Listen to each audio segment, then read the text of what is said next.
Μάνος Κατράκης. Η πολυτάραχη ζωή του Έλληνα ηθοποιού. Ο τζόγος που τον κατέστρεψε. Οι 3 γάμοι στη ζωή του. Τα δίδυμα που έχασε. Και ο όγκος στους πνεύμονες. Από μικρός είχε δείξει έντονο ενδιαφέρον για την υποκριτική και τελικά τα κατάφερε να γίνει ένας σπουδαίος ηθοποιός. Η ζωή, ωστόσο, δεν ήταν τόσο απλή και ήρεμη. Ο Μάνος Κατράκης, κορυφαίος πρωταγωνιστής και θειασάρχης, γεννήθηκε στις 14 Αυγούστου του 1908 στο Καστέλι Κισάμου της Κρήτης. Ήταν το μικρότερο από τα 5 παιδιά του εμπόρου Χαραλάμπου Κατράκη και της Ειρήνης. Το 1919 η οικογένειά του μετακόμισε στην Αθήνα, όπου ο Μάνος, που από μικρός είχε δείξει το υποκριτικό του ταλέντο, εμφανίστηκε για πρώτη φορά σε θεατρική σκηνή. Ο Μάνος αρχίζει να ασχολείται με πράγματα που του αρέσουν. Αρχικά παίζει ποδόσφαιρο σε ερασιτεχνικό επίπεδο. Γρήγορα όμως διαπιστώνει πως η μεγάλη του αγάπη είναι το θέατρο. Πριν καν κλείσει τα 18 του χρόνια, κάνει ντεμπούτο στο θέατρο με το Θίασο, οι Νέοι, στο έργο για την αγάπη της. Είναι το έργο που του ανοίγει την πόρτα για το κινηματογράφο, καθώς το σπάνιο του ταλέντο τον κάνει να ξεχωρίζει. Τον εντοπίζει ο σκηνοθέτης Κώστας Λελούδας και την επόμενη χρονιά το 1928 έπαιξε την πρώτη βουβή ταινία, το Λάβαρο του 21. Την ίδια περίοδο εντάχθηκε στο Θίασο της Ελεύθερας Σκηνής της Μαρίκας Κοτοπούλη, του Σπύρου Μελά και του Μίτσου Μιράτ, παίζοντας σε έργα όπως η Λύρα του Γερονικόλα, η Άθλη και Στέλλα Βιολάντη. Το 1930 συνεργάστηκε με το Λαϊκό Θέατρο και το 1932 προσβλήθηκε στο νεοειδρυόμενο Εθνικό Θέατρο, όπου ερμήνευσε μεταξύ άλλων τον κορυφαίο στον Αγαμέμνονα και τον κριτικό στη Βαβυλωνία. Το 1934 συνεργάστηκε με τον Αργυρόπουλο και το 1935 ξανά με την Κοτοπούλη, για να επιστρέψει την ίδια χρονιά στο Εθνικό Θέατρο. Το 1943 ανέλαβε πρόεδρος του Σωματείου Ελλήνων Ηθοποιών και από τη θέση αυτή συνέβαλε τα μέγιστα στην ίδρυση του Κρατικού Θεάτρου Θεσσαλονίκης, όπου και έπαιξε μέχρι το 1946, οπότε και επέστρεψε στο Εθνικό. Εκδιώχθηκε όμως ένα χρόνο αργότερα, λόγω των αριστερών πεποιθήσεών του. Αρνούμενος να υπογράψει τη δήλωση μετανοίας, εξορίστηκε στην Ικαρία, στη Μακρόνισσο και τον Άη Στράτη. Ο Ελληνοϊταλικός πόλεμος βρίσκει τον Κατράκη στο μέτωπο. Η γερμανική εισβολή και η κατάρρευση του μετώπου τον φέρνει και πάλι στην Αθήνα, ενταγμένος στις γραμμές του Εθνικού Απελευθερωτικού Μετώπου. Όσο καλός ηθοποιός και να ήταν ο Κατράκης, δεν θα μπορούσε να γλιτώσει από τη μεγάλη πείνα του χειμώνα του 1941. Η πείνα θερίζει και ο Κατράκης προσπαθεί να βρει τρόπο για να εξασφαλίσει ένα πιάτο φαγητό. Δουλειές δεν υπάρχουν και έτσι αναγκάζεται να πουλήσει ακόμη και τα κοστούμια του για να φέρει λεφτά στην οικογένειά του. Ο ίδιος ο Μάνος Κατράκης, στη βιογραφία του, αφηγείται στον Αλέξη Κομνηνό εκείνες τις δύσκολες ημέρες. Τα πράγματα ήταν πολύ δύσκολα. Ο μισθός του Εθνικού Θεάτρου είχε καταντήσει ίσα-ίσα για ένα πιάτο φαΐ, που να φτάσει να θρέψει μάνα, αδελφή και γυναίκα έγκυο. Η γυναίκα μου τελικά έκανε αποβολή 8 μηνών. Είχε δίδυμα. Αρχίσαμε να πουλάμε ό,τι είχαμε. Τελειώσανε κι αυτά. Εγώ είχα κάτι κουστούμάκια, γιατί ήμουν και λίγο μερακλής και πήγαινα και τα πούλαγα μόνος μου. Αφού οι μεταπράτες παίρνανε όσο. Στην οδό Αθηνάς, έξω από τον ηλεκτρικό σταθμό, ήταν το παζάρι. Πήγαινα λοιπόν, κρατούσα το κουστούμάκι στα χέρια μου και περίμενα να έρθει ο πελάτης να το αγοράσει. Βλέπεις τα παλιατζίδικα, μου παίρνανε μισοτιμής ό,τι είχα.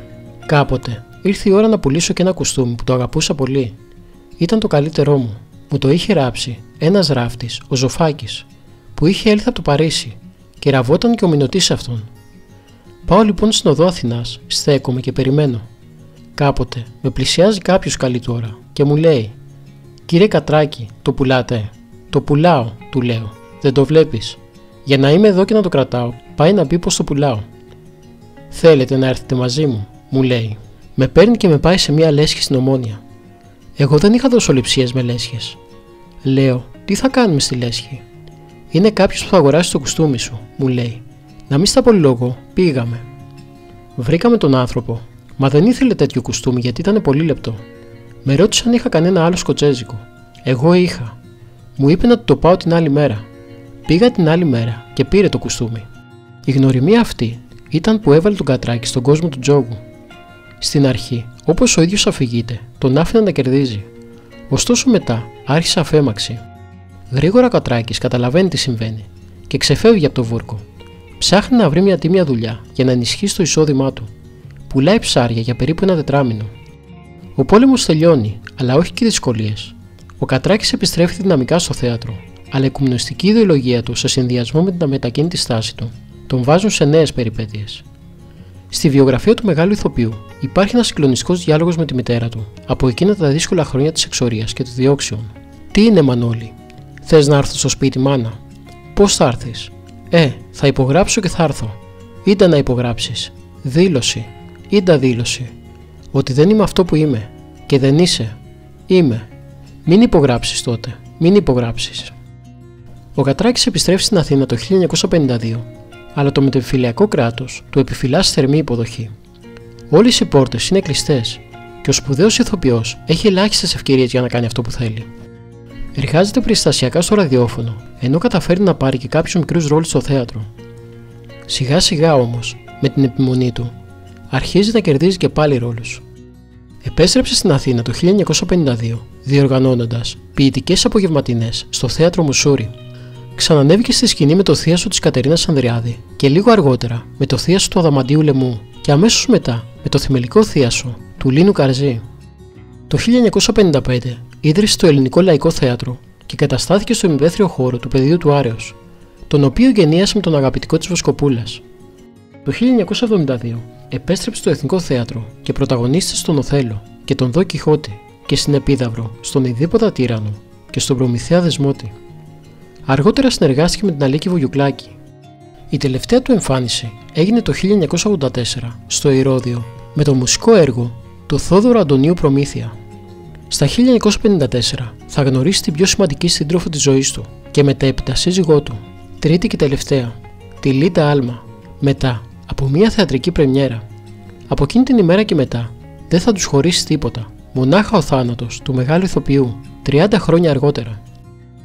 30 ολόκληρα χρόνια με σκαμπανεβάσματα, αλλά και με μεγάλη αγάπη και από τις δύο πλευρές, αγάπη που επισφραγίστηκε με το γάμο του το 1979. Ένα χρόνο μετά το θάνατό του, σε συνέντευξή της, είχε πει πως από τη στιγμή που γνώρισε τον Μάνο, άρχισε να καταλαβαίνει το πραγματικό νόημα της ζωής.